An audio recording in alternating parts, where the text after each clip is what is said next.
அனைவருக்கும் வணக்கம். Welcome to Dhanyashree happy shopping மற்றும் பக்தி சேனல். இது வரைக்கும் நம்ம சேனலை சப்ஸ்கிரைப் பண்ணலைன்னா சப்ஸ்கிரைப் பண்ணிக்கோங்க. பக்கத்தில் இருக்கிற பெல் ஐக்கானே கிளிக் பண்ணிக்கோங்க. அப்போ தான் நம்ம போடுற எல்லா வீடியோஸும் உடனே உங்களுக்கு விசிபிள் ஆகும். இன்றைக்கி நம்ம ஏற்கனவே வீடியோ அப்லோட் பண்ணியிருந்தோங்க. தாயாரோட ஆடிப்பூர உற்சவம் எவ்வளவு பிரம்மாண்டமாக நடந்துகிட்ருக்குன்னு பார்த்தீங்கன்னா, இப்போ ஆடிப்பூர பந்தல் தான் நீங்கள் பார்த்துட்ருக்கீங்க. எவ்வளோ அழகாக ஒவ்வொன்றும் பார்த்து டெக்கரேட் பண்ணியிருக்காங்க. அவ்வளோ அழகாக இருக்குது. இது பூலோக வைகுண்டமா அப்படின்னு சொல்கிற மாதிரி இருக்குது. குன்றாத வைகுண்டம் வான்போகம் தன்னை இகழ்ந்து ஆழ்வார் திருமகளாக நமக்காக ஆண்டாள் அவதரிச்சா இல்லையா? அப்படிப்பட்ட ஆண்டாளுக்காக அவ்வளோ அழகாக அந்த உற்சவத்துக்கான ஏற்பாடுகள் நடந்துட்டுருக்கு. இன்றோ திருவாடிப்பூரம் எமக்காகவன்றோ ஆண்டாள் அவதரித்தாள். ஆமாங்க, நம்ம எல்லாரும் வருஷம் 365 நாளும் இந்த வார்த்தையை சொல்லணும். எதுக்காகனா, தாயார் நமக்காக தானே வந்தா. எந்த யுகத்துலேயுமே பெருமாள் தான் அவதாரம் பண்ணிகிட்டே இருக்காரே தவிர, தாயார் அவ்வளோ சீக்கிரம்லாம் அவதாரம் பண்ணவே மாட்டாள். அதுவும் இவ்வளவு தூரம் மனுஷாலோட மனுஷாலாக வாழ்ந்து நம்மளுக்காக அத்தனையும் கிருபை பண்ணணுங்கிறதுக்காகவே அவள் அவ்வளோ வாழ்ந்து அவள் நம்மளுக்காக எல்லாத்தையும் செஞ்சுருக்கா தாயார். இப்போது திருவாடிப்பூர மகோத்சவத்துக்கு திருப்பூர நந்தவனத்திலேருந்து மண்ணெடுக்கிற நிகழ்வை தான் நீங்கள் பார்த்துட்டுருக்கேன். அவ்வளோ அழகாக இருக்கும்.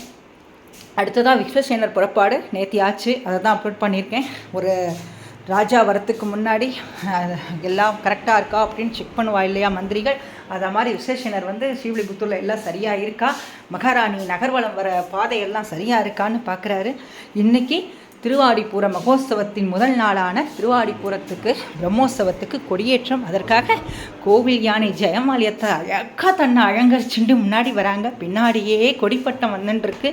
கொடிப்பட்டம் சுற்றி வந்ததும் ரதவீதிகள் மாடவீதிகள் எல்லா பக்கமும் கொடிப்பட்டம் சுற்றி கோவிலுக்குள்ளே வந்ததும் கொடியேற்றம் ஆரம்பமாயிடும்.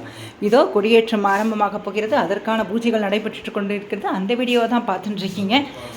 இருக்கிறதா ஸ்ரீவில்லிபுத்தூருக்கு வர முடியலையே, நம்ம எங்கேயோ இருக்கோம் அப்படின்னுலாம் யோசிக்காதீங்க. ஏன்னா இருக்கிற இடமே கோகுலம். நான் வணங்கும் தெய்வம் கண்ணன் என் மனதிலே இருக்கான்னு ஆண்டாள் கொண்டாடினாலே, ஆண்டாள் காட்டின பாதைப்படியே இருக்கிற இடத்துலையே செவிச்சுக்கோங்க. மிகவும் அழகாக பிரம்மோற்சவத்துக்கான கொடி ஏறின்றிருக்கு. பாருங்க பார்த்த இடத்துலையே நின்று நல்லா செவிச்சுக்கோங்க. ஸ்ரீ ஆண்டாள் நாச்சியாரோட அருள் நிச்சயம் நம்ம எல்லாருக்கும் கிடைக்குங்க.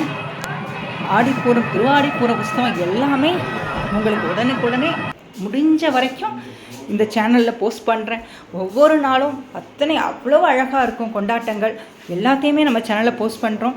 பாருங்கள், தொடர்ந்து தாயாரை நம்ம எல்லாரும் சேவிச்சுட்டே இருப்போம். தாயாரோட அருள் நம்ம எல்லாருக்கும் கிடைக்கணும்னு மனசார பிரார்த்தனை பண்ணிக்கிறோங்க.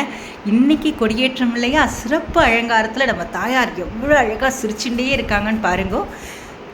தேங்க்யூங்க. சப்ஸ்கிரைப் பண்ணிக்கோங்க. ஸ்ரீவில்லிபுத்தூரிலிருந்து உங்கள் ஜெயந்தி சதீஷ், தன்யாஸ்ரீ ஹாப்பி ஷாப்பிங் மற்றும் பக்தி சேனல். நன்றி.